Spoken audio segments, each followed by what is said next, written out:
Hello there. This is the family doctor.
May's Drugstore. Yeah, this is Pete May. Oh, hello there, Miss Adams. Yeah, he's here. Just came in. Doc Adams, your wife's on the phone for you. Oh, thanks, Pete. Yeah. Hello, Lou. No, I won't forget. I've got a note in my medicine bag, one in my small change pocket, and one inside my hat. All right, dear. I won't forget. Goodbye. Mrs. Adams thinks I'll always forget everything she asks me to do for her. Of course, I do. Just once in a while when I have something on my mind, like an operation or something like that, but... Wait a minute. Now, what was it she wanted this time? Let me see. Where's that note I left in my hat? What hat, Doc? Huh? What? Well, gosh to Friday. I must have left it over to the Rankins. You maybe got something on your mind this time, Doc, but it sure ain't your hat. Wait, now, here's another one of Lou's notes. Let's see. Note interest. She's right, as usual. I've got to pay my interest at the bank today, or Sam Windsor might foreclose on me. Say, if you wait a sec till I get my apron off, I'll run over to the bank with you. Got to get my deposit in before closing time. Go ahead, I'll wait. Say, Pete, what do you do with your customers while you're gone like this? Oh, just let 'em wait. All it says is how the ones that don't wait just probably want a postage stamp. Well, here I am. Let's go, Doc.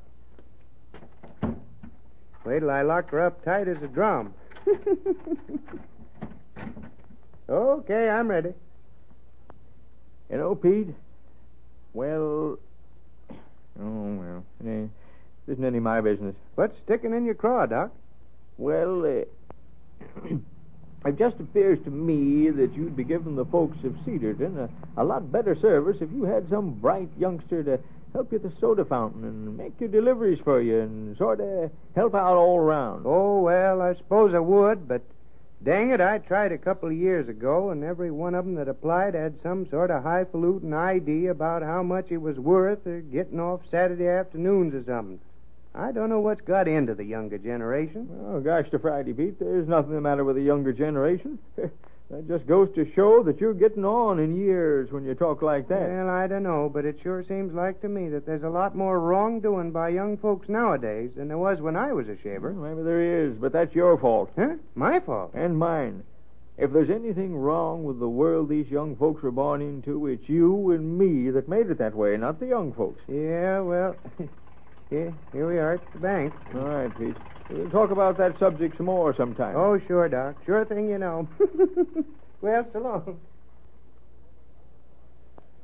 Hello there, Doc. I bet I'll know what you're here for. Yes, I guess you do, Sam. But you must have closed court early today. Well, there wasn't anything on the calendar, so I had to kind of recess until tomorrow.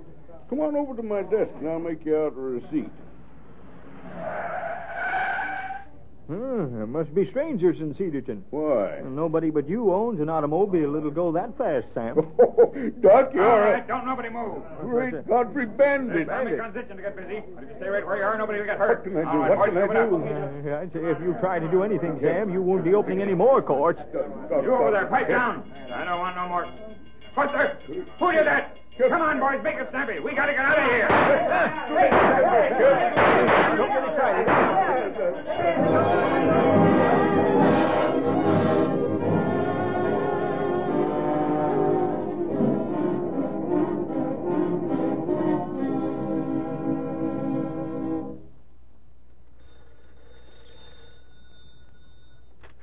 Hello, this is... Oh, hello, Lou. Yeah, I was there all right. Oh, I'm fine. No, nobody got hurt that I've heard of, and I guess I'd have heard. Well, I'm just cleaning up a few things, and then I'll be right home. All right, honey, you go on to bed then. Good night.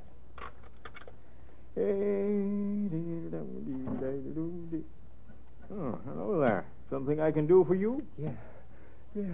You can... Oh, gosh, Friday, where's my spirits of ammonia? Yeah. Yeah, now, young fella, you take a whiff of this. A little more. Yeah. You can... Say, where am I? Who are you? Well, I'm Dr. Adams. Who are you? Oh, yeah. I remember. I've got something wrong with my leg. Well, let's take a look at it. Young fella, well, you've been shot. Yeah, I know. Well, let's get you fixed up. Yes, sir. Now, what'd you say your name was? I didn't say. Oh, that's right, you didn't. Of course, I've got to have it for my records. Yeah? Well, just put me down as Johnny Jones. Johnny Jones, huh? Certainly a lot of you Joneses in the world. Where'd you all come from, huh? Oh, this'll hurt a bit, all right. Can't help it. Sorry. There. How'd you get this, Johnny? Me? I was hunting. Hunting, huh? Yeah. Oh, I didn't know there was any elephants around here. Elephant? Must have been pretty big game you were hunting. This is a bullet from a .45 automatic pistol. Yeah. Well, let's quit talking about it and get me out of here. Oh, I'm hurrying as fast as I can, youngster. I'm no youngster. Oh, no? No, I guess you're not. By the way, I need this for my records, too. How old are you? 19. 19? Yeah. Of course, if you were hunting today, you didn't hear about the bank robbery in Cedarton this afternoon. Yeah? Yeah, nobody harmed, though. Leastwise, none of the Cedarton folks. Now, this is going to hurt quite a bit. I got to be sure that wound's sterile. Say, now, gosh, to Friday, that couldn't have hurt that much. All right. You've got me. I was with them. I was their lookout. Go ahead. Turn me in. Turn you in? Oh, you won't have to go to bed. That's just a flesh wound. You got a place to stay tonight? Stay? Oh, yeah, sure. Yeah, I've got a place to stay. Well, that's fine. Now, good night. How much do you? Oh, we've just called this an emergency. Good night, Johnny. Good night, Doc. Thanks.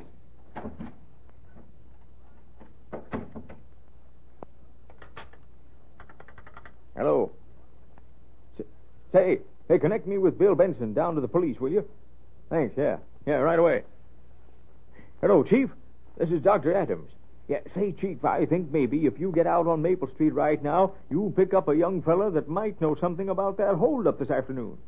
Yeah, he just... Hello?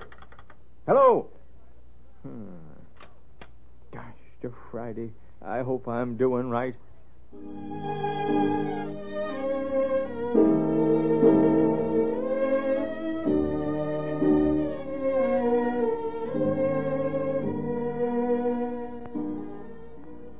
Hey, Doc, what'd you want me to come up to court for? Be quiet, Pete. Judge Windsor's just about to open court. Well, all right, but I'd like to know what it's all about. Hear ye. General session of the Court of Peace of Cedar Township now in order. Judge Samuel Windsor presiding. Quiet. What's the first case? Well, first known the case is the People versus Jones. Johnny Jones, to be exact. Who's the complainant? State, Your Honor. Complaint's on your desk there. Oh. Who's the first witness? Well, the first and only witness is Dr. Grant Adams. Dr. Adams, take the stand, please. Raise your right hand. You swear in the cause now, hearing to tell the truth, whole truth, nothing but the truth? I do. Dr. Adams, you treated a young man for a gunshot wound several nights ago, didn't you? Yes, I did. Did he admit to you how he was wounded? Yes, he did. He said he'd been hunting. Did he say anything about having participated in any holdup or robbery or anything of the sort? Any committing of a felony? No, sir. He didn't admit anything of the sort. Is that all the testimony you have to offer? Yes, I guess that's all. That's all, Dr. Adams. Thank you. Is there any other witness to appear in this case? Case dismissed for lack of sufficient evidence. Court will recess till noon tomorrow at 10 o'clock. I'd like to see the former prisoner and the witness in my chambers at once. You better come in too, Pete May. That'll be all for now. Come on, Pete, quick. Come on, quit asking questions. Come on, Doc. Come in, Pete. Shut the door. Well, Doc, have you got anything more to say? Oh, well, I've got a little story I'd like to tell. Seems like about 19 or 20 years ago, I was called over to Dunlap County. A young wife was just about to have a baby. Her name was Kemp, Martha Kemp. Her father's name was Ben. It was a fine youngster. They named him Johnny. I haven't heard about this little family for about 5 years, but I did hear then that the mother had died and the young father was killed in a landslide when he was working some sort of mine over near Dunlap. Nobody seemed to know anything about the youngster, except he'd gone to the city. Funny how young folks change, isn't it? Well, I guess that's all. Doc, is that the truth? That's the truth, Johnny. How'd you know? Here's your wallet, Johnny. You dropped it when you fell into my office a few nights ago. Gee, thanks. Say, by the way, Pete, you were telling me you were thinking of hiring some bright youngster to work in your store, weren't you? That's right, Doc. Well, what do you think of Johnny here? I think he'd be first rate. Yeah, I think so, too. Say, Sam, I never did get that receipt for my interest. We had a sort of an interruption the other day. Can you give it to me now? Sure, Doc. Come along. Gee, Pete, ain't he swell? Yeah, Johnny. He's swell.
This is the family doctor. I'll be in to see you again right soon. Goodbye.